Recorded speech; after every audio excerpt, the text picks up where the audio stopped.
دیکھا ہوگا کبھی جب مردے کو دفنا دیتے ہیں نا تو کبھی اس طریقے کو اختیار کرتے ہیں، بھئی کسی کو کوئی قرضہ ہو تو ہم سے آ کے لے لیں۔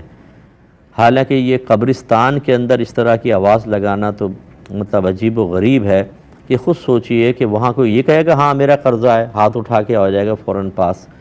تو وہاں خواہ ایسی ہم نے ایک رسم بنا لی ہے کہ وہاں پر کہنے کا کوئی فائدہ نہیں ہے۔ ہاں آپ آئیں گھر پہ، جو لوگ رشتہ دار جمع ہیں ان کے سامنے آ کر کہیں کہ وہ ہمارے والد صاحب فوت ہو گئے ہیں، اگر کسی کو کوئی قرضہ وغیرہ ہو تو ہم سے بعد میں آ کر بات کر لے۔ دفنانے کے فوراً بعد کسی کو کوئی قرضہ وغیرہ ہے تو بتا دیں، وہاں کون بتائے گا؟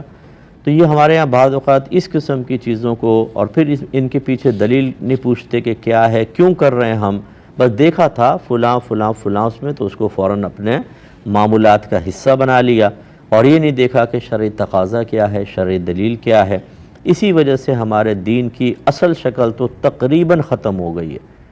تقریباً ختم ہو گئی، اصل شکل پہ اب دین نہیں ہے۔ ہمارے بنائی ہوئی چیزیں اتنی گھس گئی ہیں اس کے اندر کہ ہم نے اصل دین کو تو بہت پیچھے کر دیا۔ ہمارے خاندانی رواج دیکھ لیں، رسوم دیکھ لیں، شادی بیاہ کی جتنی تقریبات دیکھ لیں، ہمارے آپس کے لین دین کے معاملات دیکھ لیں، ان میں شریعت کا کتنا حصہ ہے، کہاں کہاں ظاہر ہوتی ہے، بہت ہی کم آپ کو نظر آئیں گے۔ حالانکہ ہمارا مذہب کامل ترین مذہب ہے، ہر چیز کی مکمل تعلیمات دے رہا ہے، لیکن نہیں۔ تو بہرحال اچھا ہے کہ اگر آپ رشتہ داروں کو کہیں کہ ایک بچے نے پوچھا کہ جب ہمارے یہاں جنازہ اٹھایا جاتا ہے تو ہم امام صاحب کو دیکھتے ہیں کہ وہ چاروں ایک تو پایوں پر آتے ہیں، پہلے ایک اٹھاتے ہیں، پھر دوسرا، پھر تیسرا، چوتھے نے چاروں کو کندھا دیتے ہیں اور بلند آواز سے دوسرا کلمہ پڑھ رہے ہوتے ہیں۔ تو یہ کیا سنت ہے اس طرح کرنا؟ یہ بالکل چاروں پایوں کو کندھے پر اٹھا کر بالترتیب 10 قدم چلنا، یہ سنت لکھا ہے اکابرین نے۔ اس کا طریق یہ ہوگا کہ پہلے آپ میت کے جو سیدھا کندھا اس کو اپنے لے کے سیدھے کندھے پہ لے کے چلیں گے، پھر اسی کے پیچھے آ کر یعنی 10 قدم چلیں، پھر 10 قدم ادھر، پھر اس طرف آ جائیں اور لیفٹ کو اوپر اپنے رکھ کر 10 قدم، پھر اسی کے پیچھے پائتین پر آ کر 40 قدم،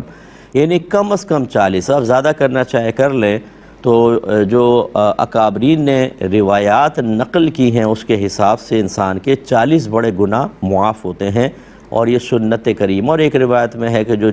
جنازے کے چاروں پایوں کو کندھا دے، ہر طرف سے کندھا دے، اللہ تعالیٰ اس کی مغفرت فرما دیتا ہے۔ تو یہ کرنا چاہیے، ایک تو یہ ہے۔ دوسرا یہ کہ بلند آواز سے ذکر الہی کرنا، یقیناً یہ دور سرکار صلی اللہ علیہ وسلم یا دور صحابہ میں رائج نہیں تھا، یہ بعد میں ہوا۔ پہلے زمانے میں بلکہ فقہائے اسلام نے اس کو مکروہ لکھا تھا، جنازے کے ساتھ بلند آواز سے ذکر کرنا، لیکن یہ مکروہ تحریمی نہیں، مکروہ تنزیہی، یعنی نہ کرنا بہتر ہے، لیکن کریں تو کوئی گناہ گار نہیں، کیونکہ ذکر الہی سے شریعت نے کوئی منع نہیں کیا، بلکہ وہ وقت ایسا ہے کہ اگر ذکر الہی کریں گے تو باعث نزول رحمت ہوتا ہے، تو مردے کے لیے راحت کے سامان ہونے کا امکان ہے۔ منع کیوں کیا تھا؟ منع اس وجہ سے کیا تھا کہ پہلے دور میں لوگ جب جنازے میں شرکت کرتے تھے تو ہر ایک جنازے سے عبرت حاصل کر رہا ہوتا تھا،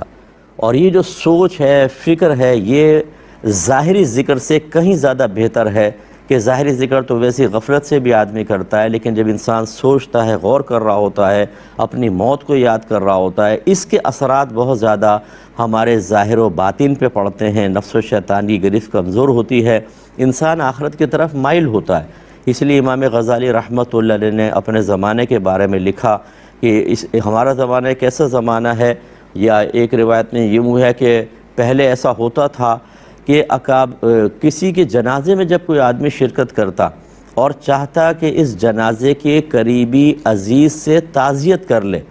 تو اسے سمجھ میں نہیں آتا تھا کہ اس کے قریبی عزیز کون ہے، اس لیے کہ ہر شخص غم میں ہوتا تھا اور بہت ہی زیادہ وہ مطلب اداس نظر آتا تھا اور غور و تفکر کرتا ہوا، تو رشتہ دار کی پہچان نہیں ہوتی تھی، یعنی اجنبی آدمی کو پتہ نہیں چلتا تھا۔